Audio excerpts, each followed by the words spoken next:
Hi Rishi, how are you? Hi. ഒരാള് കൈ ഒടിഞ്ഞ ആള് പ്ലാസ്റ്റർ ഒക്കെ ഊരി അതിനകത്ത് കയറി ഇരിക്കുകയാണോ? നമുക്ക് ഋഷിനെ പാക്ക് ചെയ്ത് അയക്കാടി. അപ്പൊ സിയോ, അപ്പൊ പോയിട്ട് വരാം കേട്ടോ. യൂസഫ്ബായുടെ വിമാനമാണ് കാണുന്നത്. പച്ചപ്പരവതാനി വിരിച്ച ബാംഗ്ലൂർ എയർപോർട്ട്. എന്റെ പൊന്നോ, എന്റെ ചിക്കൻ ബിരിയാണി വന്നു ഗൈസ്. കുറച്ച് പെണ്ണുങ്ങളിൽ നിന്നെല്ലാം കച്ചറിയാന്നറിയോ? വെറുതെ അല്ല, ഇതുപോലുള്ള ആൾക്കാരാണ് നമ്മൾ ഇന്ത്യക്കാരെ പറയിപ്പിക്കുന്നത്. ഡൽഹി എയർപോർട്ടിലെ Air India lounge. Hi, do you have a shower area here? Oh that's nice. Delhi എയർപോർട്ടിലെ എയർ ഇന്ത്യയുടെ ലോഞ്ചിലാണ് ഞാനിപ്പോൾ ഉള്ളത്. നമ്മൾ thank you so much. Thank you. Shower കുളിക്കാൻ പോവാണ് ഗൈസ്.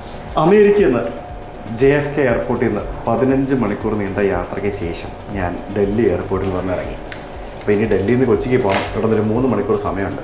അപ്പോൾ ഈ 3 മണിക്കൂർ സമയത്തിനിടയ്ക്ക് 15 മണിക്കൂറായിട്ട് കുളിക്കാണ്ടിരിക്കുന്ന ഒന്നും പറയണ്ട. അത് എനിക്ക് ഞാനൊരു വീട്ടിലൊക്കെ ഉള്ള ദിവസങ്ങളിൽ അല്ലെങ്കിൽ ട്രാവൽ ചെയ്യുമ്പോഴാണെങ്കിൽ ഞാൻ ഒരു ദിവസം 2-3 തവണയൊക്കെ ഞാൻ കുളിക്കുന്നതാണ്. സോ ദിസ് ഈസ് ലൈക്ക്, എനിക്ക് അതിൻ്റെ മുഖം കണ്ടില്ലേ, I badly need to take a shower. അപ്പം നമുക്കിവിടെ ഡൽഹി എയർപോർട്ടിൽ എയർ ഇന്ത്യയുടെ ലോഞ്ചിന് ഇതിൻ്റെ സൗകര്യമുണ്ട്. അപ്പോൾ ഞാൻ കുളിക്കാൻ വേണ്ടി പോവുകയാണ്. കുളിച്ചിട്ട് തരട്ടെ ഗൈസ്. പല്ല് തേക്കാനായിട്ട് ബ്രഷൊക്കെ തന്നിട്ടുണ്ട്. ഇത് ഡെൻ്റൽ കിറ്റ് അല്ലല്ലോ, ഷെയറിംഗ് കിറ്റാണല്ലോ. ഇത് ശരിക്കും ഒരു 5 സ്റ്റാർ ഹോട്ടലിലെ ഒരു ബാത്റൂം പോലെ തന്നെ, അല്ലെങ്കിൽ ഒരു ഹോട്ടൽ മുറിയിലെ ബാത്റൂം പോലെ തന്നെയുള്ള സെറ്റപ്പാണ്. അവിടെ ടവലും കാര്യങ്ങളൊക്കെ വെച്ചിട്ടുണ്ട്. പിന്നെ ഹാൻഡ് ഷവറുണ്ട്, റെയിൻ ഷവറുണ്ട്, പിന്നെ ഹെയർ ഡ്രയറും പരിപാടികളൊക്കെ ഉണ്ട്. എയർ ഇന്ത്യ ഇപ്പം വേറെ ലെവലായിക്കൊണ്ടിരിക്കുകയാണ് സത്യം പറഞ്ഞു കഴിഞ്ഞാൽ, അല്ലേ? ഞാൻ കുളിക്കട്ടെ.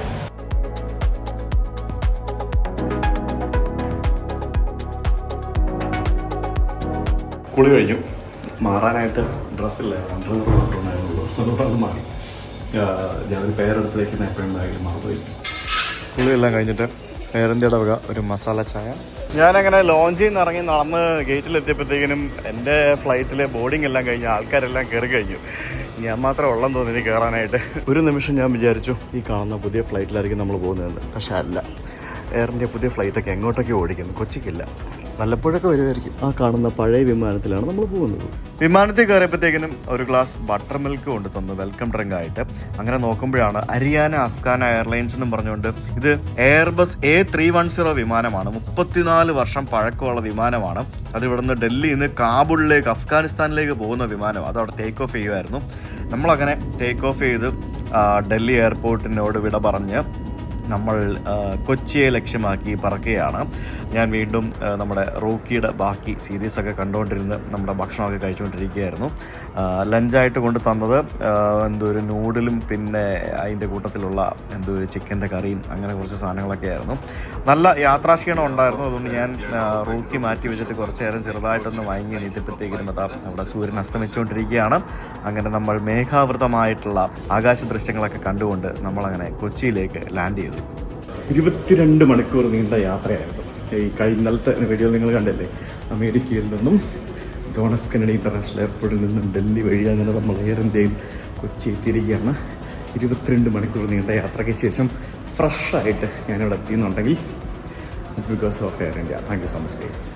Thank you so much for picking me from airport. Late ആയില്ല?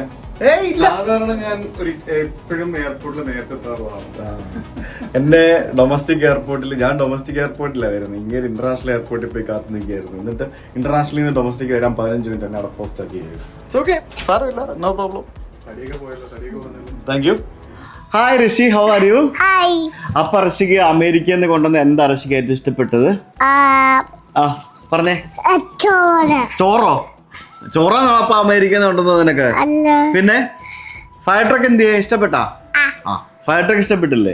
യെസ്. അപ്പോൾ ഞങ്ങൾ അങ്ങനെ അമേരിക്കയിൽ നിന്നും വന്നിട്ട് നമ്മൾ പുതിയൊരു സംഭവം അൺബോക്സ് ചെയ്യാൻ വേണ്ടി പോവാണ്. എല്ലാവർക്കും ഓണമാണ് വരുന്നത്. ഒരാൾ കൈ ഒടിഞ്ഞ ആള് പ്ലാസ്റ്ററൊക്കെ ഊരി അവിടെ ഇരിപ്പുണ്ട്. ഇവിടെ കൈ കാണിച്ചിട്ടുണ്ടെന്ന്. പ്ലാസ്റ്ററൊക്കെ ഊരി കൈയൊക്കെ ഓക്കെ ആയി.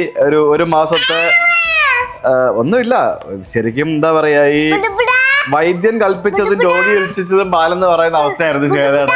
ഒരു മാസം പണിയൊന്നും എടുക്കാതെ സുഖമായിട്ട് അടങ്ങി ഒതുങ്ങി ഇരിക്കാൻ പറഞ്ഞു. അല്ല പറ്റി അപ്പൊ ഇങ്ങനെ അത്യാവശ്യം മടിയൊക്കെ ഉള്ള ഭാര്യമാരുള്ള വീട്ടില് നിങ്ങൾക്ക് ഉപയോഗിക്കാൻ പറ്റുന്ന ഒരു സാധനമാണ് ഞാൻ ഇന്ന് നിങ്ങളെ പരിചയപ്പെടുത്താൻ പോകുന്നത്. ഈ ഓണത്തിന് നിങ്ങൾക്ക് ടേസ്റ്റ് നിബിൾസിന്റെ ഓണസദ്യ ഉപയോഗിക്കാം. Happy Onam guys. ഇന്ത്യയിൽ എവിടെ ഇരുന്നും നിങ്ങൾക്ക് ഈ സാധനം ടേസ്റ്റ് നിബിൾസിന്റെ വെബ്സൈറ്റിൽ നിന്നും പ്രീ ഓർഡർ ചെയ്ത് വാങ്ങിക്കാവുന്നതാണ്. അപ്പൊ ഈ ഓണത്തിന് ഒന്നാമത് എല്ലാ സാധനങ്ങൾക്കും വില കൂടിക്കൊണ്ടിരിക്കുകയാണ്. വെളിച്ചെണ്ണയ്ക്കും ബാക്കിയുള്ള സാധനത്തിനും പച്ചക്കറിക്കും പലചരക്കിനും തുടങ്ങിയ എല്ലാത്തിനും ഇങ്ങനെ വില ഇങ്ങനെ റോക്കറ്റ് പോലെ കയറി പോയിക്കൊണ്ടിരിക്കുകയാണ്. അപ്പൊ ആ അവസ്ഥയിൽ നമുക്ക് വളരെ അഫോർഡബിൾ ആയിട്ട് എന്താ പറയാ വലിയ പണിയൊന്നും ഇല്ലാതെ യെസ് നമുക്ക് സിമ്പിൾ ആയിട്ട് കഴിക്കാൻ പറ്റുന്ന ഒരു സാധനമാണ് ടേസ്റ്റ് നിബിൾസിന്റെ ഓണസദ്യ. എല്ലാ വർഷവും നമ്മുടെ ഓണം ആരംഭിക്കുന്ന സത്യം പറഞ്ഞാൽ ടേസ്റ്റ് നിബിൾസിന്റെ ഓണസദ്യ അൺബോക്സ് ചെയ്തിട്ടാണ്. എല്ലാ വർഷവും കഴിഞ്ഞ കുറെ വർഷമായിട്ട് അങ്ങനെ തന്നെയാണ്. അപ്പൊ ഇത്തവണ 4 പാക്കുകളിലാണ് വരുന്നത്. ജംബോ പാക്ക്, മിനി പാക്ക്, പിന്നെ മീഡിയം പാക്ക്. അങ്ങനെ 4 പാക്കുകളിലായിട്ടാണ് 3 പാക്കുകളിലായിട്ടാണ് ഓണസദ്യ വരുന്നത്. അപ്പൊ എന്തൊക്കെയാണെന്ന് നോക്കിക്കഴിഞ്ഞാൽ നമുക്ക് 4 വാഴയിലയുണ്ട്, പ്ലാസ്റ്റിക് വാഴയില. പിന്നെ അതിനുശേഷം നമുക്ക് ഇതിനകത്ത് റെഡി ടു ഈറ്റ് പായസം ഉണ്ട്. ഇത്തവണ 2 കൂട്ടം പായസം ഉണ്ട്. പിന്നെ അച്ചാറ്, അങ്ങനത്തെ സംഭവങ്ങളൊക്കെ കിട്ടുന്നുണ്ട്. അങ്ങനെ ശരിക്കും ഇത് വളരെ നല്ല രീതിയിൽ അടിപൊളിയായിട്ട് പാക്ക് ചെയ്ത് വളരെ കുട്ടപ്പനായിട്ടാണ് കൊണ്ട് തന്നിരിക്കുന്നത്. ഇത്തരത്തിലാണ് എപ്പോഴും എല്ലാ വർഷവും കിട്ടുന്നത്. അപ്പൊ ഇനി എന്തൊക്കെയാണ് ഇതിനകത്തുള്ളത് നമുക്ക് ഇത് പൊട്ടിച്ച് നോക്കാം. ഈ ഒരു സാധനങ്ങൾക്കകത്താണ് നമ്മുടെ 4 പേർക്ക് കഴിക്കാനുള്ള സദ്യ ഉള്ളത്. അപ്പൊ ഇതെല്ലാം നമ്മുടെ ജാപ്പനീസ് റിട്ടോർട്ട് ടെക്നോളജിയിൽ പാക്ക് ചെയ്തിരിക്കുന്ന സാധനങ്ങളാണ്. അപ്പൊ ഇത് എന്തൊക്കെയാണെന്ന് ചോദിച്ചു കഴിഞ്ഞാൽ ഇത് അടപ്രഥമൻ. ഋഷിക്ക് അടപ്രഥമനാണോ ഇഷ്ടം, പാലടയാണോ ഇഷ്ടം? പാലടയുണ്ട്, അടപ്രഥമനുണ്ട്. 2 പാലട പായസവും 2 അടപ്രഥമൻ പായസങ്ങളും നമുക്ക് ഇത്തവണ അവൈലബിൾ ആണ്. ഇനി നമുക്ക് ഇതിനകത്ത് 4 പേർക്ക് കഴിക്കാനുള്ളതല്ലേ. അപ്പൊ 4 പാക്കറ്റ് കുത്തരി ഉണ്ട്, മട്ട റൈസ് ഉണ്ട് 4 പാക്കറ്റ്. 4 അരി, ചോറും കറികളും എല്ലാ സംഭവങ്ങളും റെഡി ടു ഈറ്റ് പാക്കിംഗ് ടെക്നോളജിയിൽ സാധനങ്ങൾ നമ്മുടെ വീട്ടുപടിയിൽ എത്തുകയാണ് ഇപ്പോൾ. അതാണ് ഇപ്പോഴത്തെ ടെക്നോളജി എന്ന് പറയുന്നത്. ജാപ്പനീസ് പാക്കിംഗ് ടെക്നോളജിയാണ്, ജാപ്പനീസ് റിട്ടോർട്ട് പാക്കിംഗ് ടെക്നോളജി ആയതുകൊണ്ട് തന്നെ 18 മാസം ഇതിനെല്ലാം ഷെൽഫ് ലൈഫ് കിട്ടും. യാതൊരുവിധ പ്രിസർവേറ്റീവ്സും ആഡ് ചെയ്തിട്ടില്ല. അതുകൊണ്ട് ഋഷി ഇരുന്ന് കഴിച്ചുകൊണ്ടിരിക്കുന്നത് ടേസ്റ്റ് നിബിൾസിന്റെ എന്തായത് കോക്കനട്ട് ചട്നി പൗഡർ വെറുതെ എന്താ പറയുക എടുത്ത് കഴിക്കാൻ അവര് വെറുതെ നക്കി എടുത്ത് കഴിക്കുകയാണ്ടല്ലോ. ഇന്ന് കഴിച്ചു അത് അവന് വെറുതെ കഴിച്ചുകൊണ്ടിരിക്കാൻ ഭയങ്കര ഇഷ്ടമാണ്. അതായത് ചമ്മന്തിപ്പൊടി, അതാണ് സാധനം. പിന്നെ ഇതിനകത്ത് അവിയലുണ്ട്, പിന്നെ 1 പാക്കറ്റ് കാളനുണ്ട്, പിന്നെ 1 പാക്കറ്റ് കൂട്ടുകറിയുണ്ട്, പിന്നെ ക്യാബേജ് തോരനുണ്ട് 1 പാക്കറ്റ്, പിന്നെ ഓലനുണ്ട്. അവിയൽ 2 പാക്കറ്റ് ഉണ്ട് കേട്ടോ, 2 പാക്കറ്റ് അവിയലുണ്ട്. പിന്നെ 1, 2, 3 പാക്കറ്റ് സാമ്പാറും ഇത്തവണത്തെ ഈ ഒരു പാക്കിൽ അവൈലബിൾ ആണ്. മൊത്തം 13 കൂട്ടമാണ് ചോറടക്കം ഇത്തവണ നമുക്ക് അവൈലബിൾ ആയിട്ടുള്ളത്. പിന്നെ ഇതിനകത്ത് പുളിയിഞ്ചിയുണ്ട്, പുളിയിഞ്ചിയും അതേപോലെ തന്നെ കട്ട് മാംഗോ, അതായത് കട്ട് മാംഗോ പിക്കിൾ, അതായത് മാങ്ങ അച്ചാർ, ഇത്ര സാധനങ്ങളുണ്ട്. പിന്നെ നമ്മുടെ ഓണസദ്യക്ക് ഒരിക്കലും ഒഴിച്ചുകൂടാൻ പറ്റാത്തതായിട്ടുള്ള നമ്മുടെ ബനാന ചിപ്സ്, ടേസ്റ്റ് നിബിൾസിന്റെ ബനാന ചിപ്സ്. നല്ല ക്രിസ്പി സാധനമാണ് ഇത്, എനിക്ക് ഭയങ്കര ഇഷ്ടമാണ്. അതായത് നമ്മൾ ബേക്കറികളിൽ നിന്ന് വാങ്ങിച്ചാൽ പോലെ ഇത്രയും തിൻ ആൻഡ് ക്രിസ്പി ആയിട്ട് നമുക്ക് ബനാന ചിപ്സ് കിട്ടില്ല. ഞങ്ങളുടെ വീട്ടിൽ പണ്ട് പോലെ അമ്മ വളരെ തിൻ ആൻഡ് ക്രിസ്പായിട്ടാണ് ഉപ്പേരിയൊക്കെ ഉണ്ടാക്കുന്നത്. എനിക്ക് അതുകൊണ്ട് തന്നെ തിൻ ആൻഡ് ക്രിസ്പായിട്ടുള്ള ഉപ്പേരി ഭയങ്കര ഇഷ്ടമാണ്. പിന്നെ ശർക്കര വരട്ടി. അപ്പോൾ ഇത്രയും സാധനങ്ങളാണ് നമുക്ക് ഇത്തവണ ടേസ്റ്റ് നിബിൾസിന്റെ ഓണസദ്യക്ക് അവൈലബിൾ ആയിട്ടുള്ളത്. ഈ സാധനങ്ങളൊക്കെ നിങ്ങൾക്ക് tasteNibbles.in എന്ന് പറഞ്ഞ വെബ്സൈറ്റിൽ നിന്നും നിങ്ങൾക്ക് പ്രീ ഓർഡർ ചെയ്യാവുന്നതാണ്. ഇതിപ്പോ രാവിലെ ഞങ്ങളൊരു റീല് വേണ്ട കഴിച്ചോ, എനിക്ക് വേണ്ട, നീ കഴിച്ചോ. ഞങ്ങളൊരു റീല് ഷൂട്ട് ചെയ്യാൻ വേണ്ടി ഓൾറെഡി ഞങ്ങൾ ഇതെല്ലാം എന്താണ് വയറ് നീറുവോ? ഇല്ലല്ലേ, നിനക്ക് കഴിച്ചോടാ, നിനക്ക് ഇഷ്ടപ്പെട്ട് നീ കഴിച്ചാൽ വലിയ എരിവൊന്നുമില്ല. രാവിലെ നമ്മൾ ഓൾറെഡി ഒരു റീല് ഷൂട്ട് ചെയ്യുന്നതിന്റെ ഭാഗമായിട്ട് ഞങ്ങൾ ഓൾറെഡി ഒരു പെട്ടി അൺബോക്സ് ചെയ്ത് ഞങ്ങൾ ഇലയിൽ വെച്ച് ഫുഡെല്ലാം കൂടെ കഴിച്ച് ഋഷിയൊക്കെ ആയിട്ട് ഞങ്ങൾ കഴിച്ച് അടിപൊളിയായിട്ട് ഫുള്ള് കഴിച്ച് വയറ് നിറഞ്ഞിരിക്കുകയാണ് ഗൈസ് ഇപ്പോൾ. അപ്പോൾ ഇതിപ്പോൾ നമ്മൾ യൂട്യൂബ് വീഡിയോയ്ക്ക് വേണ്ടി നമ്മളിപ്പോൾ വീണ്ടും ഒരു ബോക്സ് അൺബോക്സ് ചെയ്തതാണ്. അപ്പോൾ എല്ലാ വർഷവും ഞങ്ങൾ ഓണസദ്യക്ക് ടേസ്റ്റ് നിബിൾസ് വാങ്ങുന്നത് പോലെ തന്നെ നിങ്ങൾക്കും ഓണസദ്യക്ക് ടേസ്റ്റ് നിബിൾസ് വാങ്ങിച്ച് നിങ്ങളുടെ വീട്ടിൽ ഫാമിലി ആയിട്ടിരുന്ന് ഇന്ത്യക്കുള്ളിൽ എവിടെയും നിങ്ങൾക്ക് ഈ സാധനം വാങ്ങിച്ച് ഉപയോഗിച്ച് ഓണസദ്യ കഴിക്കാവുന്നതാണ്. ഇത് ഉണ്ടാക്കാനായിട്ട് വലിയ പാടൊന്നുമില്ല, വളരെ സിമ്പിളാണ്. ഈ സാധനം പൊട്ടിക്കുക, പാത്രത്തിനകത്ത് ഇടുക, പാത്രം എന്താ ബൗളാന്ന് വെച്ചാൽ ബൗളിനകത്ത് ഇടുക, എന്നിട്ട് ഒരു 1 മിനിറ്റ് അല്ലെ 1.5 മിനിറ്റ് മൈക്രോവേവ് ഓവനിൽ വെക്കുക, ചൂടാക്കുക, എടുത്ത് കഴിക്കുക. സിമ്പിൾ പരിപാടിയാണ്. ഇനി അഥവാ മൈക്രോവേവ് ഇല്ലെങ്കിൽ ഇത് പൊട്ടിക്കാതെ തന്നെ ഒരു പാത്രത്തിൽ വെള്ളം നിറച്ച് ചൂടാക്കി, ആ ചൂടാക്കിയ വെള്ളത്തിൽ ഇതെല്ലാം കൂടെ പൊട്ടിച്ചിട്ടിട്ട് ഒരു 5-10 മിനിറ്റ് തിളപ്പിച്ച് കഴിഞ്ഞാൽ ഇത് സ്വാദിഷ്ടമായിട്ട് ചൂടോടെ നിങ്ങൾക്ക് ഇലയിലേക്ക് വിളമ്പി കഴിക്കാവുന്നതാണ്. സോ മൈക്രോവേവ് ഉണ്ടെങ്കിലും ഇല്ലെങ്കിലും നിങ്ങൾക്ക് ഇത് ഉണ്ടാക്കി കഴിക്കാം. It's very simple. So do try please. എന്തുവാ അതിനകത്ത് കയറി ഇരിക്കുകയാണോ? നമുക്ക് ഋഷിനെ പാക്ക് ചെയ്ത് അയക്കാടി. നമുക്ക് ഋഷിനെ പാക്ക് ചെയ്ത് അയക്കാം. അപ്പൊ സിയോ, അപ്പൊ പോയിട്ട് വരാം കേട്ടോ. ഞാൻ അവിടെ ചെന്നിട്ട് വീഡിയോ കോൾ വിളിക്കാമേ കേട്ടോ. ഞാൻ അവിടെ സഫാരി പാർക്കിൽ പോയിട്ട് വീഡിയോ കോൾ വിളിക്കാം കേട്ടോ. ഡോൾഫിനെ കാണിക്കുമ്പോ വീഡിയോ കോൾ വിളിക്കാമേ. Tata, bye bye. അപ്പോൾ നെക്സ്റ്റ് ഡേ അല്ല, വന്നിട്ട് കുറച്ച് ദിവസമായി. അമേരിക്കയിൽ വന്ന് കുറച്ച് ദിവസമായി. ഇവിടെ വന്ന് ഒരാഴ്ച അല്ല, ഒരു 4 ദിവസം പനി പിടിച്ചായിരുന്നു. ഋഷി സ്കൂളിൽ നിന്ന് കൊണ്ടുവന്ന പനിയാണ്. ഞങ്ങൾക്ക് എല്ലാവർക്കും കട്ട പനിയായിരുന്നു, വൈറൽ ഫീവർ ആയിരുന്നു. പനി പിടിച്ചായിരുന്നു. അതിനുശേഷം നമ്മൾ ഇനിയിപ്പോൾ അടുത്ത യാത്ര തുടങ്ങുകയാണ്. വേറെ ഇടയ്ക്ക് ബിറ്റ്വീൻ വീഡിയോസ് ഒന്നും ചെയ്തിട്ടില്ല. നമുക്ക് അപ്പൊ വിളിക്കാം കേട്ടോ. അപ്പൊ ബൈ. ഉമ്മ ആരെങ്കിലും വിളിക്കാം. ബൈ. അപ്പൊ പോവാണേ. ബൈ. ആ ഓക്കെ, സൂവിൽ പോകുന്നില്ല കേട്ടോ. Okay bye. ഇല്ല കേട്ടോ. സോ ഗൈസ്, നമ്മുടെ പരിപാടി എന്ന് പറയുന്നത്, ഇന്നിപ്പോൾ ഞാൻ ബാംഗ്ലൂർ പോകുന്നു. അവിടെ നിന്ന് ഞാൻ 2 ദിവസം കഴിഞ്ഞ് ബാങ്കോക്ക് പോകും. അവിടെ നിന്ന് ഞാൻ മ്യാൻമർ പോകും. മ്യാൻമർ നമ്മൾ പോയിട്ടില്ല. മ്യാൻമറിന്ന് പിന്നെ നമ്മൾ ഈ സൗത്ത് ഈസ്റ്റ് ഏഷ്യയിൽ, നമ്മുടെ ഏഷ്യൻ രാജ്യങ്ങൾ, നമ്മൾ പോകാത്ത രാജ്യങ്ങളിലേക്ക് പോകണം. അതാണ് നമ്മുടെ പരിപാടി എന്ന് പറയുന്നത്. അപ്പോൾ ഈ മ്യാൻമർ പോകണമെങ്കിൽ ബാങ്കോക്കിൽ ഫ്ലൈറ്റ് ഉള്ളതാണ് ബാങ്കോക്ക് പോകുന്നത്. പിന്നെ എൻ്റെ പുസ്തകം KLGUK യാത്രയുടെ പുസ്തകത്തിൻ്റെ അവസാന ഘട്ടമാണ്. അപ്പോൾ എനിക്ക് എവിടെയെങ്കിലും പോയി റിലാക്സ്ഡ് ആയിട്ട് കുറച്ച് ദിവസം ഇരുന്ന് പുസ്തകം ഒക്കെ ഒന്ന് ഫിനിഷ് ചെയ്യണം, അതിൻ്റെ വർക്കൊക്കെ തീർക്കണം. അങ്ങനെയുള്ള കുറേ പരിപാടികളൊക്കെ ഉണ്ട്. ഞാനപ്പോൾ എയർപോർട്ടിൽ പോകാൻ വേണ്ടി ടാക്സി ബുക്ക് ചെയ്തിട്ട് ഞാൻ എൻ്റെ ഫ്ലാറ്റിന് മുമ്പിൽ വന്ന് നിൽക്കുകയാണ്. സമയം ഇപ്പോൾ എത്ര മണിയാണെന്ന് വെച്ചാൽ 10 മണിയായി. 12:15 എൻ്റെ ഫ്ലൈറ്റ്.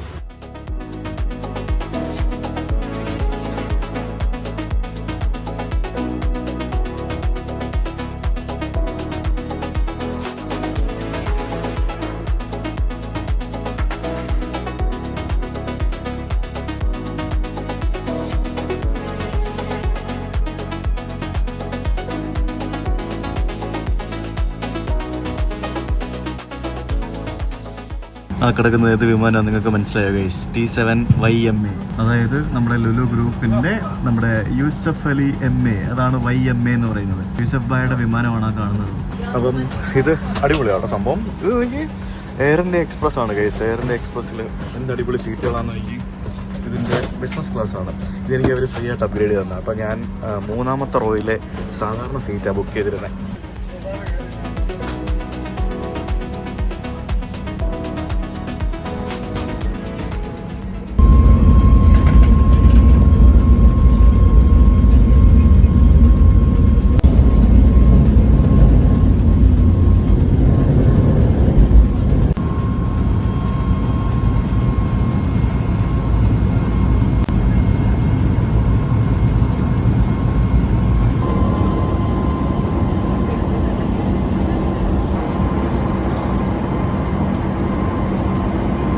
ഈ സീറ്റിലിരിക്കുന്നവർക്ക് എന്തൊക്കെയോ ഫ്രീ കൊടുക്കുന്നുണ്ടെന്ന് തോന്നുന്നത് ഉണ്ടല്ലോ. എനിക്ക് എന്താ വേണ്ടതെന്ന് ചോദിച്ചു. ഞാൻ പറഞ്ഞു, ഞാൻ ഒന്ന് ബുക്ക് ചെയ്തിട്ടില്ലല്ലോ എന്ന് പറഞ്ഞു. അപ്പോൾ ഈ സീറ്റ് ആയതുകൊണ്ട് നിങ്ങൾക്ക് എന്തെങ്കിലും ചൂസ് ചെയ്യാം എന്നും പറഞ്ഞുകൊണ്ട് ഒരു ക്യാഷ്യൂ നെറ്റിൻ്റെ ഒരു റോസ്റ്റ് ക്യാഷ്യൂ കൊണ്ടു തന്നു. ഇതിൽ 300 MRP ഒക്കെ എഴുതിയിട്ടുണ്ട്. പിന്നെ ഒരു കുപ്പി വെള്ളവും കൊണ്ടു തന്നു. കൊള്ളാമല്ലേ?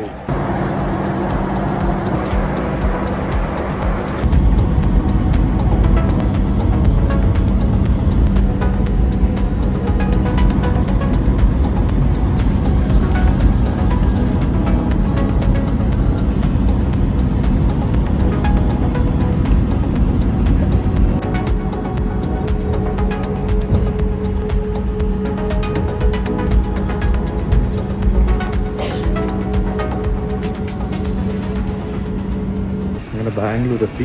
ബാംഗ്ലൂരിലെ പുതിയ ടെർമിനലിലാണ് വന്നിരിക്കുന്നത്. എയർ ഇന്ത്യ എക്സ്പ്രസും എയർ ഇന്ത്യയൊക്കെ ഇവിടുത്തെ പുതിയ ടെർമിനലിൽ നിന്നാണ് ഓപ്പറേറ്റ് ചെയ്യുന്നത്. T2 അടിപൊളി കേട്ടോ, ഗംഭീര എയർപോർട്ടാണ്. എനിക്ക് തോന്നുന്നു ഇന്ത്യയിലെ നമ്പർ 1 എയർപോർട്ടുകളിലൊന്നാണ് ബാംഗ്ലൂരിലെ T2 എയർപോർട്ട്. നമുക്കിന്ന് സിറ്റിയിലേക്ക് ബസ്സിൽ കയറി പോകാം. എങ്ങനെയാണ് ഇവിടെ നിന്ന് ബസ്സിൽ കയറി പോകുന്നത് നോക്കട്ടെ. T2 വന്നു കഴിഞ്ഞാൽ കുറേ നടക്കണം, അതാണ് ഒരു പ്രശ്നം. ബാഗ് കളക്ട് ചെയ്യാനായിട്ട് വിമാനം ഇറങ്ങിയിട്ട് ഇപ്പോൾ എത്ര നേരമായെന്ന് പറയുന്നത് നടക്കുന്നു. ഓ വാ, എൻ്റെ പെട്ടി വന്നിരിക്കുകയാണ്. ഇത് ഫസ്റ്റ് തന്നെ വന്നല്ലോ. ഞാനിവിടെ എത്തിയപ്പോഴത്തേക്കിനും പെട്ടി വന്നു. വൺ ഓഫ് ദ ഫസ്റ്റ് പെട്ടീസ് ഓഫ് ദിസ് ഫ്ലൈറ്റ്. അപ്പോൾ വെൽക്കം ടു ബാംഗ്ലൂരു. ഇവിടെ ഇറങ്ങി വരുമ്പോൾ തന്നെ കണ്ടില്ലേ BMTC ഒക്കെ പരസ്യം ചെയ്ത് കണ്ടില്ലേ, അവരുടെയൊക്കെ ബസ്സുകൾ അവൈലബിൾ ആണെന്നൊക്കെ പറഞ്ഞുകൊണ്ട്. നമ്മുടെ KSRTC പരസ്യം ചെയ്യുമോ? ഇല്ലല്ലോ. അതാണ്. അപ്പോൾ ഇവിടെ ഇന്റർനാഷണലും ഡൊമസ്റ്റിക്കും എല്ലാവരും കൂടെ ഒരുമിച്ചാണ് അറിയതിൽ. ഇറങ്ങി വരുമ്പോഴത്തേക്കിനും ഇവിടെ BMTC വായുവജ്ര ഫ്ലൈ ബസ് എന്ന് പറഞ്ഞ് കാണാം. ഈ ബാംഗ്ലൂർ എയർപോർട്ട് എന്ന് പറയുന്നത് നമുക്ക് അറിയാവുന്നതാണ്. അതായത് ഇവിടുത്തെ ബസ് കണക്ടിവിറ്റി ഭയങ്കര, public transport connectivity, bus metro ഇല്ല, മെട്രോ വരുന്നേ ഉള്ളെന്ന് തോന്നുന്നു. അത് ഭയങ്കരമാണ് സിറ്റിയിലേക്ക്. ഇവിടുന്ന് ടാക്സി എടുത്ത് പോകുന്നതിനും അഫോർഡബിൾ ആണ്. 250, 300 രൂപ, 350 രൂപ റേഞ്ചിലെങ്ങാണ്ട് നമുക്ക് സിറ്റിയിൽ എവിടെ എത്താൻ പറ്റും. പച്ചപ്പരവതാനി വിരിച്ച ബാംഗ്ലൂർ എയർപോർട്ട്. ഞാൻ മറ്റേ ടെർമിനലിൽ നിന്ന് ബസ്സിൽ കയറി പോയിട്ടുണ്ട്, പക്ഷേ ഇവിടെ നിന്ന് ഞാൻ കയറി പോയിട്ടില്ല. ഇത് എങ്ങനെയാണെന്ന് നോക്കട്ടെ. BMTC വായുവജ്ര ഫ്ലൈ ബസ് എന്ന് പറഞ്ഞുകൊണ്ട് എല്ലായിടത്തും ബോർഡൊക്കെ വെച്ചിട്ടുണ്ട്. പിന്നെ ഉബർ ബുക്ക് ചെയ്യാൻ വേണ്ടി, ഉബറിന് വേണ്ടി ഒരു പർട്ടിക്കുലർ സ്പെഷ്യൽ സോണുണ്ട്. BMTC Vayu Vajra fly bus help ഡെസ്കോ, ദൈവമേ, ഹെൽപ്പ് ഡെസ്കോ, അത് കൊള്ളാലോ. അങ്ങനത്തെ പരിപാടികളൊക്കെ ഉണ്ടോ? ഇന്ത്യയിലെ വൺ ഓഫ് ദ എന്താ പറയുക കിടിലൻ RTC ഏതാണെന്ന് ചോദിച്ചു കഴിഞ്ഞാൽ ഞാൻ കർണാടക RTC എന്ന് പറയും. എനിക്ക് പണ്ട് പോലെ കർണാടക RTC ഭയങ്കര ഇഷ്ടമാണ്.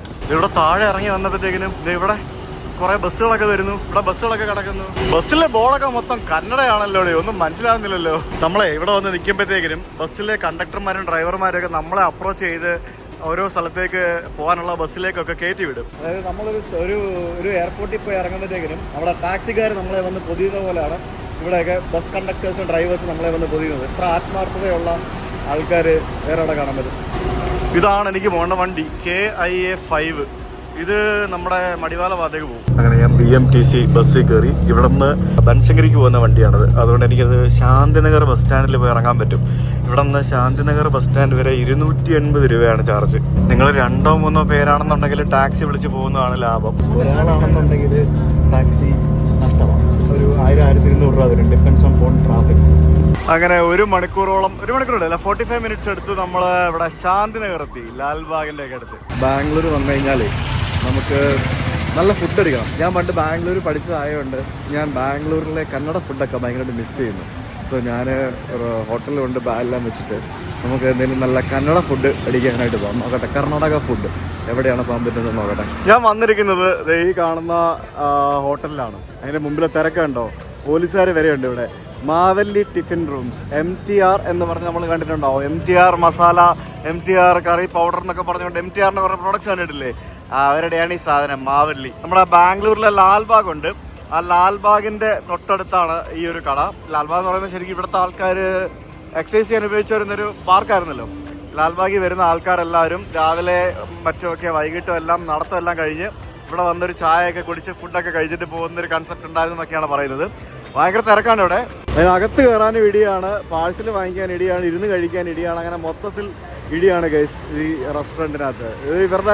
ഇവർക്ക് ഇവിടെ കുറേ സ്ഥലത്തുണ്ട്, പക്ഷേ ഇതാണ് ഇവരുടെ ഫേമസ് വണ്ടി. സേലം പോകുന്ന വണ്ടി. പണ്ട് ഞാൻ ഇതുപോലെ സേലം പല ഭാഗങ്ങളിലേക്കുള്ള ഇത്തരത്തിലുള്ള വണ്ടികളിൽ എത്ര തവണ ബാംഗ്ലൂരിൽ നിന്ന് യാത്ര ചെയ്തിട്ടുണ്ടെന്ന് അറിയോ? ഈ കണ്ട ആൾക്കാരെല്ലാം ഈ റെസ്റ്റോറൻറ്റിൽ നിന്ന് ഇറങ്ങി വരുന്ന നോക്കി. അതിൻ്റെ മുമ്പിൽ പത്രം വെക്കുന്ന ഒരാൾ വരെ ഇരിപ്പുണ്ട് അവിടെ, കണ്ടില്ലേ? സോ ഇതിനകത്ത് ഇത് തിരക്കതറിയോ, പക്ഷേ ക്യാഷ് കൗണ്ടർ. അവിടെ ആൾക്കാർ വെയിറ്റ് ചെയ്യുകയാണ് ഇരിക്കാനായിട്ട്. നോക്കി ഇവിടൊക്കെ ആൾക്കാർ വെയിറ്റ് ചെയ്യുക ഇരിക്കാനായിട്ട്. ഞാനങ്ങനെ അകത്ത് മുകളിലേക്ക് പോകണം. ഇവിടെ അകത്ത് കയറി ഫുഡ് കഴിക്കാനായിട്ട് പേര് എഴുതി കൊടുത്തിട്ട് പുറത്ത് വെയിറ്റ് ചെയ്യണം.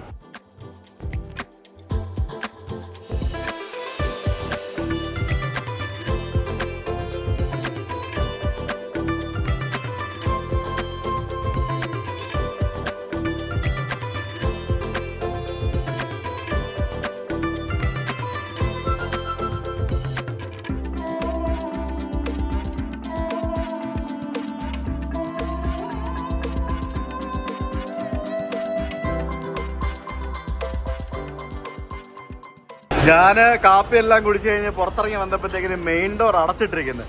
എന്നിട്ട് അകത്ത് പുറത്ത് സൈഡിൽ കൂടെ ഒരു വഴിയിൽ കൂടെ ഇവർ പുറത്തേക്ക് ഇറക്കി വിട്ടു. അതായത് ഇത് 11 മണിക്കോ എത്ര മണിക്കാ 11 മണിക്ക് എങ്ങാണ്ട് അടയ്ക്കും. അതാണ് അതിൻ്റെ സംഭവം. ഉണ്ടല്ലേ, ടൈമിങ് എഴുതി വെച്ചിട്ടുണ്ട്. രാവിലെ 6 മുതൽ 11 മണി വരെ ഉള്ളൂ. ഇനിയിപ്പോൾ 12:30 തുറക്കുള്ളൂ. അതാണ് സംഭവം. എന്തായാലും പൊളിയായിരുന്നു. 1 മണിക്കൂർ ഞാൻ എടുത്ത് അകത്ത്. താമസിക്കുന്ന സ്ഥലത്തുനിന്ന് ടാക്സി പിടിച്ചാണ് ഞാൻ ഇവിടെ ഫുഡ് കഴിക്കാൻ വേണ്ടി വന്നത്. ഇനിയിപ്പോൾ തിരിച്ചു പോകണം ബംഗളൂരു. ഒരു ടാക്സി ബുക്ക് ചെയ്തിട്ട് വെയിറ്റ് ചെയ്യുക. 7 മിനിറ്റ് എടുക്കുന്നു വരാനായിട്ട്. രാത്രിയിൽ ഫുഡ് കഴിക്കാൻ വേണ്ടി പോവാണ്, ഡിന്നർ. ഇന്ന് ഫുഡ് ബാംഗ്ലൂർ വന്ന് ഫുഡ് അടിയാണ്. ഞാനിവിടെ കോറമംഗല എന്ന് പറഞ്ഞ സ്ഥലത്താണ് താമസിക്കുന്നത്. കോറമംഗല രാത്രി ആകുമ്പോഴത്തേക്കിന് ഇവിടെയൊക്കെ ഭയങ്കര തിരക്കാണ് കേസ്. ഇവിടെയൊക്കെ എന്ത് തിരക്കാന്ന് എന്റെ പൊന്നോ, ഇത് ഭയങ്കര തിരക്കല്ലേ. നമ്മൾ ഈ തായ്ലൻഡിലും അതേപോലെ തന്നെ ചൈനയിലും അവിടെ ഇവിടെയൊക്കെ കാണുന്ന പോലെ തന്നെ ഉള്ള അത്രയധികം ക്രൗഡ്. മേഘന ഫുഡ്സ് എന്നും പറഞ്ഞുകൊണ്ട് ഒരു ആന്ധ്ര സ്റ്റൈൽ റെസ്റ്റോറൻറ്റ് ഉണ്ട്, അവിടെ കയറാം. ഇതൊക്കെ ഇവിടുത്തെ ക്ലബും സംഭവങ്ങളൊക്കെയാണ്, ക്ലബ്ബ് പബ്ബ് അങ്ങനത്തെ പരിപാടികളൊക്കെയാണ്. ബോഹോ എന്നൊക്കെ പറഞ്ഞുകൊണ്ട് ഞാൻ പണ്ട് ഇവിടെ വന്നിട്ടുണ്ട് ഈ ഭാഗത്ത്. പിന്നെ ഇവിടെ ഒരു എംപയർ ഉണ്ട്, ഒരു എംപയർ റെസ്റ്റോറൻറ്റ്, അങ്ങനെ കുറേ റെസ്റ്റോറൻറ്റുകൾ ക്ലബ്ബുകളൊക്കെ ഉള്ള ഒരു ഏരിയ ആണിത്. ഞാനിവിടെ വന്നൊരു ബിരിയാണി ഓർഡർ ചെയ്തു. ഇവിടുത്തെ ബിരിയാണി അടിപൊളിയാണ്. അപ്പോൾ പ്ലേറ്റും പിന്നെ കുറേ സാധനങ്ങളൊക്കെ കൊണ്ട് തന്നു കേട്ടോ. കുറച്ച് ഗ്രേവി, റൈത്ത, പിന്നെ ഉള്ളി, അങ്ങനെ കുറേ സംഭവങ്ങളൊക്കെ കൊണ്ട് തന്നു. എൻ്റെ ചിക്കൻ ബിരിയാണി വന്നു ഗൈസ്. ഇത് ചിക്കൻ ബോൺലെസ് ബിരിയാണിയാണ്. ഇതിനകത്ത് ബോൺലെസ് ചിക്കൻ പീസുകൾ ഉണ്ട്. പിന്നെ മുട്ട സംഭവങ്ങളൊന്നുമില്ല. കുറേ ഭയങ്കര ക്വാണ്ടിറ്റി ഉണ്ട്, കുറേ ക്വാണ്ടിറ്റി ഉണ്ട്. ഇതിനകത്ത് നാരങ്ങയൊക്കെ പിഴിഞ്ഞ് സവാളയൊക്കെ കൂട്ടി നല്ല അടിപൊളിയായിട്ട് കഴിച്ചോണ്ടിരിക്കുക.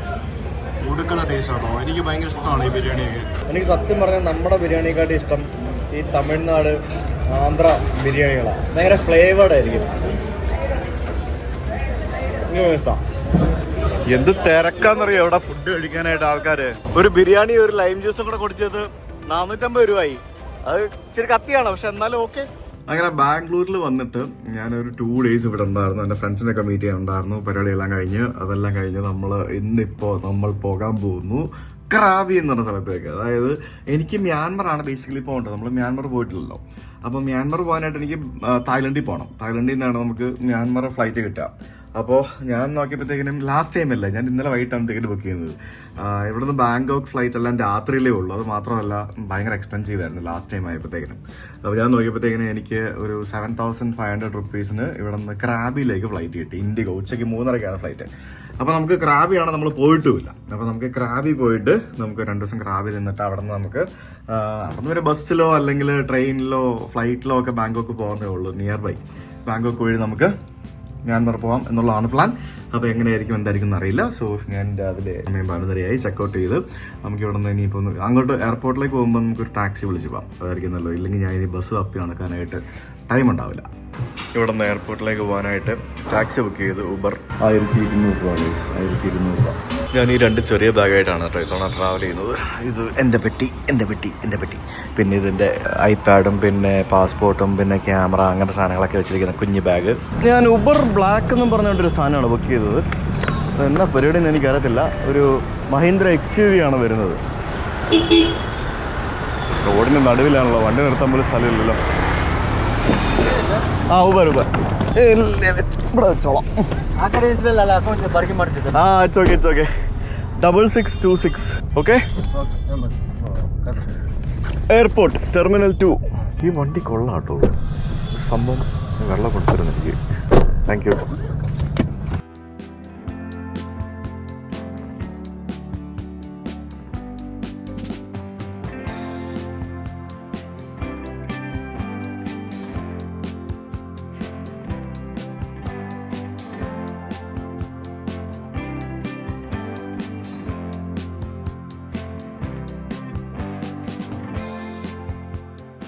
Thank you.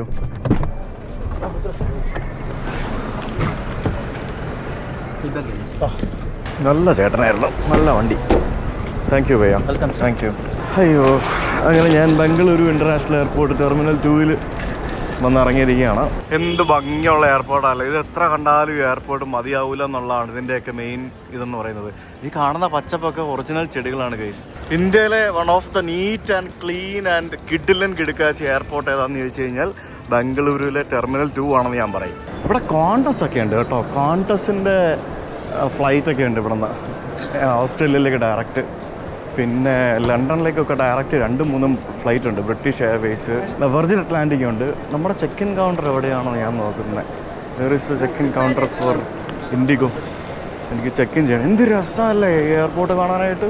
നല്ല കിട്ടിലൻ സംഭവങ്ങളല്ല. ഇതെന്തായിരുന്നു ഇവിടെ എന്തോ ട്രെയിനിങ്ങോ എന്തോ ബ്രീഫിങ്ങോ എന്തൊക്കെയോ പരിപാടികൾ കാണാം. ഇൻഡിഗോയുടെ ഫ്ലൈറ്റൊക്കെ ശരിക്കും ടെർമിനൽ 1 നിന്നാണ് പോകുന്നത്. ഇത് ഇൻ്റർനാഷണൽ ആയതുകൊണ്ടാണ് ഈ ഒരു ടെർമിനലിൽ നിന്ന് പോകുന്നത്. അങ്ങനെ ഇമിഗ്രേഷനും സെക്യൂരിറ്റി ചെക്കും പരിപാടി എല്ലാം കഴിഞ്ഞ് ഞാൻ അകത്തേക്ക് വന്നു. കുറേ കഥകൾ പറയാനുണ്ട് ഗൈസ്, ഞാൻ പറയാം.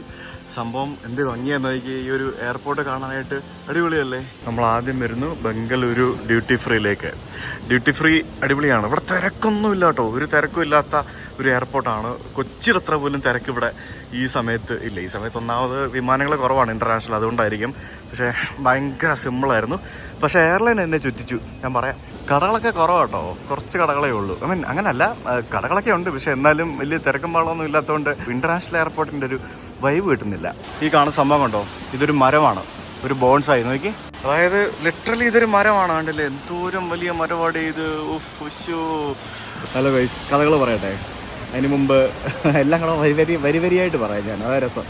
അപ്പോൾ ഞാൻ ഇൻഡിഗോയിലാണ് ടിക്കറ്റ് ബുക്ക് ചെയ്തത്. കൗണ്ടറിൽ ചെന്നപ്പോഴത്തേക്കിനും അവർ ടിക്കറ്റ് ചോദിച്ചു, റിട്ടേൺ ടിക്കറ്റ് ചോദിച്ചു. സ്വാഭാവികമായിട്ടും നമ്മൾ ഇന്ത്യയിൽ നിന്നും എവിടേക്ക് ട്രാവൽ ചെയ്യുമ്പോഴും റിട്ടേൺ ടിക്കറ്റ് എന്ന് പറയുന്നൊരു സംഭവം മസ്റ്റാണ്.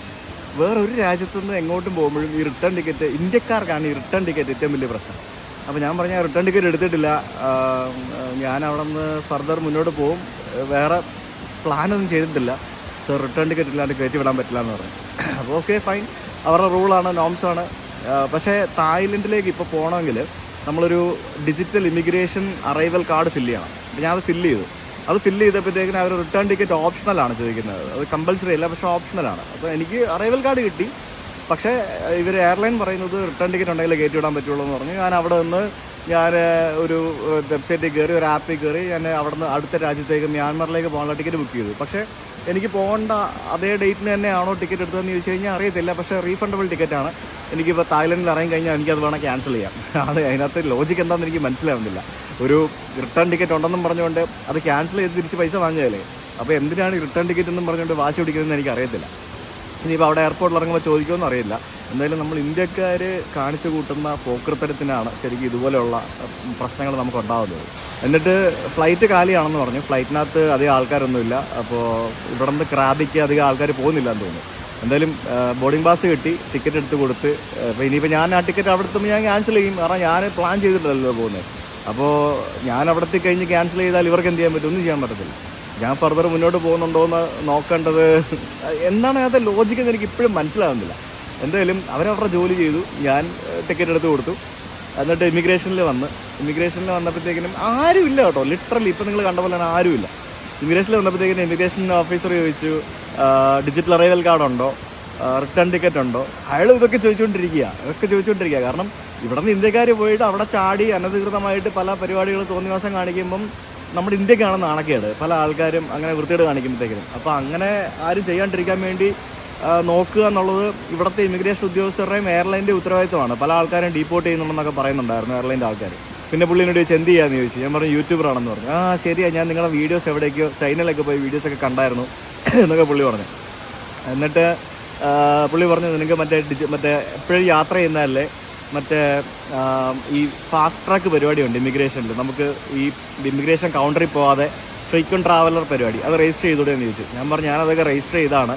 എൻ്റെ സർനെയിം ഇച്ചിരി വലുതായതുകൊണ്ട് ബോർഡിംഗ് പാസിൽ ഫുള്ളായിട്ട് എൻ്റെ സർനെയിം വരാത്തതുകൊണ്ട് എനിക്ക് ആ കൗണ്ടർ ആക്സസ് ചെയ്യാൻ പറ്റത്തില്ല. അതൊരു ബഗ്ഗാണ്. അത് ഇന്ത്യ ഗവൺമെൻറ് ഇതുവരെ എന്താ പറയുക, അതിനുള്ള തീരുമാനം എടുത്തിട്ടില്ല അവർ. അതുകൊണ്ട് എനിക്ക് ആ കൗണ്ടർ യൂസ് ചെയ്യാൻ പറ്റത്തില്ല. ഞാൻ ഇപ്പോഴും കൗണ്ടറിൽ പോയിട്ട് മാനുവലി സ്റ്റാമ്പ് ചെയ്ത് പോകണം. നമുക്ക് ഇത്ര ഓപ്ഷൻസ് ഉണ്ടെങ്കിലും അത് ആ ഒരു ചെറിയ ബഗ് ഇതുവരെ ക്ലിയർ ചെയ്യാനായിട്ട് നമ്മുടെ ഇമിഗ്രേഷൻ ഡിപ്പാർട്ട്മെൻറ്റിന് സാധിച്ചിട്ടില്ല. അതെല്ലാം കഴിഞ്ഞ് അകത്ത് വന്ന് ലോഞ്ചിൽ കയറി ഒരു ചെറുത് കഴിക്കാമെന്ന് കരുതി നോക്കി. ലോഞ്ചിൽ കയറിയപ്പോഴത്തേക്കിനും പ്രയോറിറ്റി പാസ് എടുത്തു കൊടുത്തു, ലോഞ്ച് കീ എടുത്തു കൊടുത്തു. എല്ലാം ആക്സെപ്റ്റ് ചെയ്യും, പക്ഷേ അകത്ത് ആൽക്കഹോളിക് ഡ്രിങ്ക്സ് ഒന്നും കഴിക്കാൻ പറ്റില്ല. ഞാൻ പറഞ്ഞു ഇത് ഇൻ്റർനാഷണൽ ലോഞ്ചല്ലേ, ലോകത്ത് ഏത് എയർപോർട്ടിൽ പോയാലും ഇൻ്റർനാഷണൽ ലോഞ്ചിൽ പോയി കഴിഞ്ഞാൽ എന്തെങ്കിലും ആൽക്കഹോൾ കഴിക്കാൻ കിട്ടും, വൈനോ ബിയറോ എന്തെങ്കിലുമൊക്കെ കിട്ടും. അപ്പോൾ അവർ പറയുന്നത് അതൊന്നും ടൈപ്പില്ല, അതൊന്നും കഴിക്കാൻ പറ്റില്ല, നിങ്ങൾക്ക് ഫുഡ് മാത്രമേ കഴിക്കാൻ പറ്റുള്ളൂ. ഞാൻ പറഞ്ഞു പിന്നെ ഇത് എന്തിനാണ് ലോഞ്ച് ആക്സസ്? അവർ അത് കാർഡ് ചാർജ് ചെയ്തതിന് മുമ്പ് തന്നെ അത് പറഞ്ഞു, അതൊന്നും ചെയ്യാൻ പറ്റില്ല എന്ന് പറഞ്ഞു. അപ്പോൾ ഞാൻ കയറിയില്ല, കാരണം വെറുതെ കയറിയിട്ട് എന്ത് ചെയ്യാനാ? അപ്പോൾ അതിനകത്ത് ഫുഡ് ഇത്രയ്ക്ക് എന്തെങ്കിലും ഉണ്ടാവും. ഫുഡ് ഇപ്പോൾ നമുക്ക് എന്തെങ്കിലും ചെയ്യാമല്ലോ.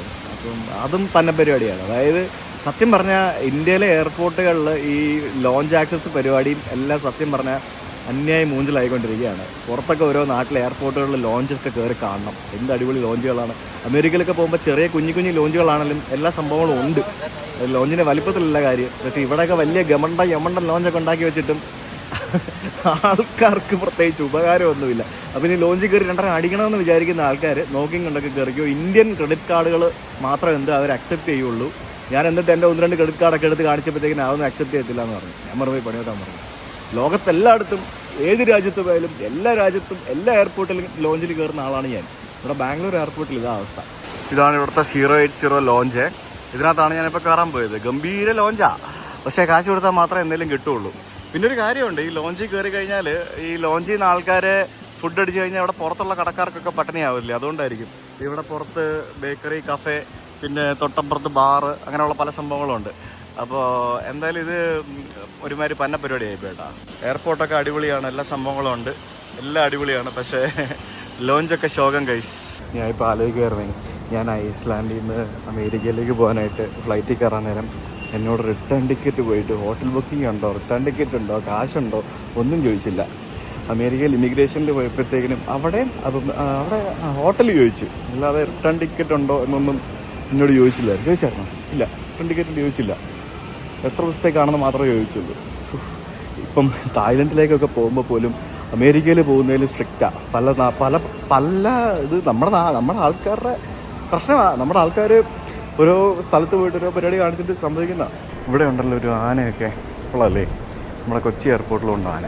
നമ്മൾ ഈ ഡ്യൂട്ടി ഫ്രീ ഇതിനകത്തൂടെ നടന്നു തിരിഞ്ഞ് വേണം പോകാനായിട്ട്. നമുക്ക് ഒരു തിരക്കില്ലാത്തൊരു എയർപോർട്ട് കണ്ടില്ലേ, എനിക്ക് ഒരു തിരക്കുമില്ല. ഇവിടെ ഇച്ചിരി വലിയ എയർപോർട്ട് ആയതുകൊണ്ട് അങ്ങോട്ടും ഇങ്ങോട്ടൊക്കെ പോകാനായിട്ട് ഇതുപോലെയുള്ള ബഗ്ഗികളൊക്കെ അവൈലബിൾ ആണ്. കയറി വരുമ്പോൾ തന്നെ വലിയൊരു സ്റ്റാർബക്സ് കാണാൻ സാധിക്കും. വലിയ സ്റ്റാർബക്സ് ഗൈസ്. ഒരു കുപ്പി വെള്ളം വാങ്ങട്ടെ. I need a bottle of water guys. Evian water മാത്രമേ ഉള്ളൂ. ഹായ്.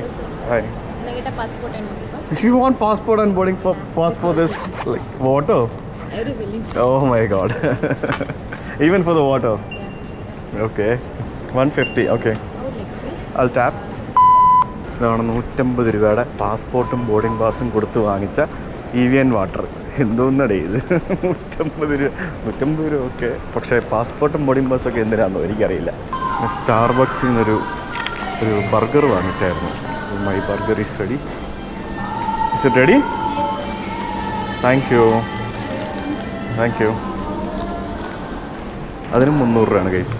സ്റ്റാർബക്സിൽ നിന്ന് 2 ടിഷ്യൂ പേപ്പർ വാങ്ങണമെങ്കിൽ അതുപോലും അവരുടെ നിന്ന് ചോദിച്ച് വാങ്ങണം. അതുപോലും റേഷനാണ്, അതുപോലും പുറത്ത് വെറുതെ വെച്ചിട്ടില്ല, അതുപോലും ചോദിച്ച് വാങ്ങിക്കണം. എയർപോർട്ട് മാത്രം ഒരു രക്ഷയില്ലാത്ത എയർപോർട്ടാണ്. അടിപൊളി. എവിടെ നോക്കിയാലും വെള്ളച്ചാട്ടവും പച്ചപ്പരവതാനി വിരിച്ച എയർപോർട്ട് എന്നൊക്കെ പറയാം നമുക്ക്. അതുപോലെ ഇവിടെ താഴെ വാട്ടർഫോള്, എന്തോരം വാട്ടർ ഫൗണ്ടൻസ് ഉണ്ടെന്ന് അറിയാം. ഇവിടെ കുറേ ഫൗണ്ടൻസ് ഉണ്ട്. നോക്കി, നൈസാ അല്ലേ? ഇമിഗ്രേഷൻ എല്ലാം കഴിഞ്ഞ് നമ്മൾ എയർപോർട്ട് ബിൽഡിങ്ങിൻ്റെ അകത്തുനിന്ന് ഗേറ്റിലേക്ക് പോകുന്നത് ഇതുപോലുള്ളൊരു സ്ഥലത്ത് പുറത്തോട്ട് ഇറങ്ങിയിട്ടാണ്. ഇതെന്തോ ഒരു വാക്കിംഗ് ഏരിയ ഒക്കെയാണ്. നമ്മുടെ പല എയർപോർട്ടുകൾ നമ്മൾ കാണുന്ന പോലെ തന്നെ ഉള്ള സ്ഥലങ്ങളാണ്. അപ്പോൾ ഞാനിപ്പോൾ ഗേറ്റിലേക്ക് നടക്കുകയാണ്. ഇവിടെ ബോർഡിങ് തുടങ്ങി ഓൾറെഡി. യെസ്, ആരുമില്ല കേട്ടോ ഇവിടെ അങ്ങ്. Hi, how are U? Good. Thank you. നമ്മൾ ഫ്ലൈറ്റിലേക്ക് കയറുന്നതിന് മുമ്പ് വീണ്ടും അവിടെ ഒരു ചെക്ക്. എന്നിട്ട് അവർ ഈ പാസ്പോർട്ടിൽ ഈ എന്തൊക്കെ സ്റ്റിക്കറൊക്കെ ഒട്ടിച്ചിട്ടുണ്ടായിരുന്നു ആദ്യം. നമ്മുടെ പാസ്പോർട്ടിൽ സ്റ്റിക്കറൊക്കെ ഒട്ടിച്ച് കേസ്. എന്നിട്ട് അതിൽ എന്തൊക്കെ എഴുതി വെച്ച് അതൊക്കെ വെരിഫൈ ചെയ്യുകയാണ്. അതായത് നമ്മളിൽ റിട്ടേൺ ടിക്കറ്റ് ഉണ്ടോ, അതുണ്ടോ, ഇതുണ്ടോ എന്നൊക്കെ വെരിഫൈ ചെയ്തിട്ടാണ് ഇവർ കയറ്റി വിടുന്നത്. എന്തോന്നടി ഇത് നമ്മൾ തായ്ലൻഡിലേക്ക് തന്നെയല്ലേ പോകുന്നത്? എനിക്ക് എന്താ ഇത് മനസ്സിലാവാത്ത. അമേരിക്കയിലൊക്കെ പോകുമ്പോൾ സാധാരണ ഇങ്ങനെയുള്ള ചെക്കിങ്ങൾ കണ്ടിട്ടുണ്ട്, ലണ്ടനിലേക്കൊക്കെ പോകുമ്പോൾ കണ്ടിട്ടുണ്ട്. അതും ഇന്ത്യയിൽ നിന്ന് മാത്രം കേട്ടോ, വേറെ ഒരു രാജ്യത്തൊന്നും ഇതുപോലെ ഇങ്ങനൊരു സംഭവം ഞാൻ കണ്ടിട്ടില്ല. ആരും ഇല്ലെന്ന് തോന്നുന്നു ഫ്ലൈറ്റിൽ, കുറച്ച് ആൾക്കാരേ ഉള്ളൂ എന്നാണ് എനിക്ക് തോന്നുന്നത്. ഇങ്ങനെയൊക്കെ ഞാൻ ആദ്യമായിട്ടാണ് കയറുന്നത്. എന്നാൽ ഇന്ത്യക്ക് ഈ ഫ്ലൈറ്റ് കൊച്ചിയിൽ നിന്ന് ബാങ്കോക്കിലേക്ക് ഓടിച്ചൂടെ? കൊച്ചി ബാങ്കോക്ക് റൂട്ടിൽ ഈ ഫ്ലൈറ്റ് ഓടിക്കുകയാണെങ്കിൽ ഫുള്ളായിട്ട് പോകും. ഇത് ആയമില്ലാത്ത ക്രാതിക്കൊക്കെ എന്തിനാണ് ഇന്ത്യ ചെയ്ത് ഓടിക്കുന്നത് എനിക്കറിയത്തില്ല. Hi, thank you.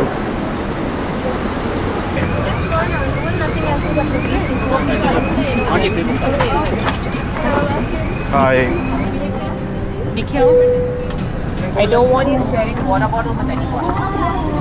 നമ്മൾ ഏതൊരു രാജ്യത്തേക്ക് പോവുകയാണെങ്കിലും നമ്മുടെ കയ്യിൽ, പ്രത്യേകിച്ച് ഒരു ഇന്ത്യക്കാരനായിട്ട് നമ്മുടെ കയ്യിൽ മസ്റ്റായിട്ട് വേണ്ട ഒരു സാധനമാണ് റിട്ടേൺ ടിക്കറ്റ്. ചിലപ്പോൾ ചോദിക്കാം, ചിലപ്പോൾ ചോദിച്ചില്ലെന്ന് വരാം. പക്ഷേ അത് എയർലൈൻ്റെ ഉത്തരവാദിത്തമാണ് നമ്മുടെ കയ്യിൽ റിട്ടേൺ ടിക്കറ്റ് ഉണ്ടെന്ന് ഉറപ്പ് വരുത്തുക എന്നുള്ളത്. ഇല്ലെങ്കിൽ പണി വരുന്ന എയർലൈനാണ്. അതുകൊണ്ടാണ് അവരങ്ങനെ ചോദിക്കുന്നത്. സോ നമ്മളിപ്പോൾ ബ്രാൻഡ് ന്യൂ എയർബസ് A320 വിമാനം, ഇന്ത്യയുടെ പുതുപുത്തൻ വിമാനം. പുതുപുത്തൻ എന്ന് പറഞ്ഞാൽ പുതുപുത്തൻ, നല്ല ക്ലീൻ നീറ്റ് സെറ്റപ്പ് വിമാനം. ഞാൻ വാങ്ങിച്ചിട്ടുണ്ട്. സ്റ്റാർബക്സിൽ നിന്ന് ഒരു ബർഗർ വാങ്ങിച്ചായിരുന്നു, അത് കഴിച്ചുകൊണ്ടിരിക്കുക.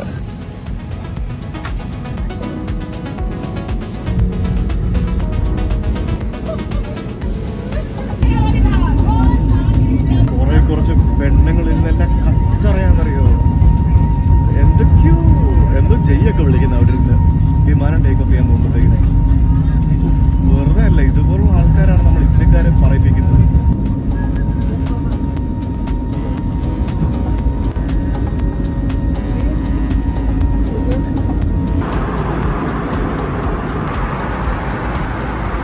തായ്ലൻഡ് പോകുന്നതിന് മുമ്പായിട്ട് ഈ ആപ്പ് ഡൗൺലോഡ് ചെയ്യണം, ഗ്രാബ്. ഇതാണ് എല്ലാം. അതായത് നമ്മുടെ ഉബർ പോലെ തന്നെ, അല്ലെങ്കിൽ സ്വിഗ്ഗി, സൊമാറ്റോ, ഉബർ എല്ലാം കൂടെ ചേർത്ത് ഒരൊറ്റ സാധനം, അതാണ് ഗ്രാബ്. ഇത് ഫോണിലില്ലെങ്കിൽ നിങ്ങൾ ഒറ്റയ്ക്ക് പോവുകയാണെങ്കിൽ ബുദ്ധിമുട്ട് വരും. ഇതുണ്ടെങ്കിൽ ഒന്നിനും ഒരു ബുദ്ധിമുട്ടും ഉണ്ടാവില്ല. ഞാനിവിടെ മരണമാസം എന്ന് പറഞ്ഞൊരു സിനിമ കണ്ടുകൊണ്ടിരിക്കുകയായിരുന്നു. നല്ല അടിപൊളി പടമായിരുന്നു എൻ്റെ അമ്മോ. ഇത് ബട്ടർ മിൽക്ക്, പിന്നെ ഇത് വെജിറ്റബിൾ ബിരിയാണി. ഇത് ഞാൻ ടിക്കറ്റ് ബുക്ക് ചെയ്ത സമയത്ത് അതിനകത്ത് ഇൻക്ലൂഡഡ് ആയിരുന്നു. അതുകൊണ്ട് തന്നെ ഹൈദരാബാദി വെജിറ്റബിൾ ബിരിയാണിയും ബട്ടർ മിൽക്കും. ഇവിടെ പുറകിൽ ഭയങ്കര ബഹളമാണ് കേസ്. നമ്മളിപ്പോൾ ആൻഡമാൻ സീക്ക് മുകളിലൂടെ പറന്നുകൊണ്ടിരിക്കുകയാണ്, ക്രാബിയെ ലക്ഷ്യമാക്കി.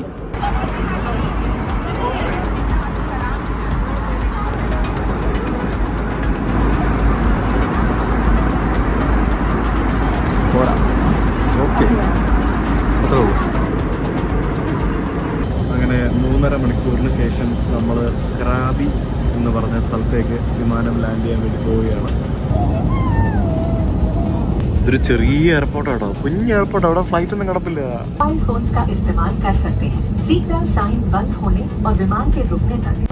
Welcome to Krabi. ഇതൊരു ഐലൻഡ് ഒന്നും അല്ല കേട്ടോ, ക്രാബി എന്ന് പറയുന്നത്. ഇത് ഐലൻഡ് അല്ല. ഞാൻ ഐലൻഡ് ആണെന്നാ പണ്ട് വിചാരിച്ചോണ്ടിരുന്നത്, പക്ഷെ അല്ല. Come along, I'm going to bring you. Come on, come with me. It's a bit hard to get off the night here.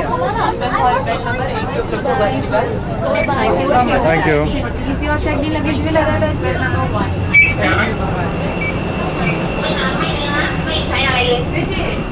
ആളും പേരും ഒന്നും ഇല്ലാത്ത എയർപോർട്ടാണ് കേസ്. ഇവിടെ ആകെ ഇൻഡിഗോയിൽ പോകാനുള്ള കുറച്ച് ആൾക്കാർ മാത്രമേ ഇരിപ്പുള്ളൂ. ഇൻഡിഗോ നമ്മൾ വന്ന ഇൻഡിഗോ ഇനിയിപ്പം മുംബൈക്കാണ് പോകുന്നത്, മുംബൈ. അങ്ങനെ വീണ്ടും വെൽക്കം ടു തായ്ലൻഡ്. ഇവിടെ വന്നിട്ട് ഒന്നും ചോദിച്ചില്ല, ഒരു കുന്തം ചോദിച്ചില്ല. റിട്ടേൺ ടിക്കറ്റ്, ഹോട്ടൽ ബുക്കിംഗ് ഒന്നും ചോദിച്ചില്ല. അവിടെ വന്ന് ഭയങ്കര ഫ്രണ്ട്ലി ഇമിഗ്രേഷൻ കൗണ്ടർ ആൾക്കാർ ചെന്നല്ലേ. അപ്പോൾ എന്തായാലും ഇൻഡിഗോ ഇവിടെ ക്രാബിയിലേക്ക് ഓപ്പറേറ്റ് ചെയ്യുന്നുണ്ട്, ബാംഗ്ലൂരിൽ നിന്നും പിന്നെ മുംബൈയിൽ നിന്നും, 2 സ്ഥലത്തു നിന്നുണ്ട്. ഇനി ക്രാബിയിൽ ഇറങ്ങിയിട്ട് ഇനി ഇവിടെ നിന്ന് എങ്ങനെയാണ് പോകുന്നതെന്നല്ലേ. ഹായ് കപ്പുൻ ഖാ. Thank you. Meeting point. ഇവിടെ പുറത്തിറങ്ങി കഴിയുമ്പോഴത്തേക്കും നമുക്ക് ഇവിടെ നിന്ന് കുറേ ടൂർ കമ്പനികളുടെയൊക്കെ വണ്ടികൾ സംഭവം. Thailand booking included, ferry ticket, taxi. ഇവിടെ നിന്ന് ബസ് ഉണ്ടാവും, നമുക്ക് നോക്കാം എങ്ങനെ പരിപാടി എന്നുള്ളത്. ഹേയ്, തായ്ലൻഡിൽ വന്ന ഉടനെ ആദ്യം കാണുന്ന സാധനമാണ് 7-Eleven കയോസ്ക്. ATM ഉണ്ട്. Do we need some money? Yes, we need some money. Where you go? No, it's okay. No, I go by bus. But we need no bus. ഞാനങ്ങനെ പുറത്തിറങ്ങി വന്നു ഗൈസ്. ഇറങ്ങി വരുമ്പോഴത്തേക്കിനും നമുക്കിവിടെ ആരുമില്ല ഗൈസ്. എൻ്റെ പൊന്നു, ഇതെന്ത് വിജനമായിട്ടുള്ള തായ്ലൻഡ് എയർപോർട്ട്. നോക്കിയേ, ഒരൊറ്റ മനുഷ്യനില്ലാത്ത തായ്ലൻഡ് എയർപോർട്ടാണ് നിങ്ങൾ കണ്ടുകൊണ്ടിരിക്കുന്നത്. അപ്പോൾ ഇനി എന്താ ചെയ്യുക ക്രാബിയിൽ എന്താ ചെയ്യുക? എയർപോർട്ടിൽ ചെയ്യാൻ താമസിക്കുന്ന സ്ഥലത്തേക്ക് 10-40 കിലോമീറ്റർ ഉണ്ട്. എന്ത് ചെയ്യണമെന്ന് അറിയത്തില്ല. നമുക്ക് നോക്കാം, ബസ് കിട്ടുമോ ടാക്സി കിട്ടുമോ എന്ത് കിട്ടുമെന്ന് അറിയത്തില്ല. എന്തായാലും നാളെ കാണാം. അപ്പോൾ തായ്ലൻഡാണ്, പക്ഷേ ഇതുവരെ കാണാത്ത തായ്ലൻഡാണ്. Stay tuned. നമുക്കറിയാം, നിങ്ങൾക്കറിയാമല്ലോ, തായ്ലൻഡിൽ നിന്ന് ഞാൻ വ്യത്യസ്തമായിട്ടുള്ള വീഡിയോകൾ മാത്രമേ നിങ്ങളുടെ മുമ്പിലേക്ക് എത്തിച്ചിട്ടുള്ളൂ. See you.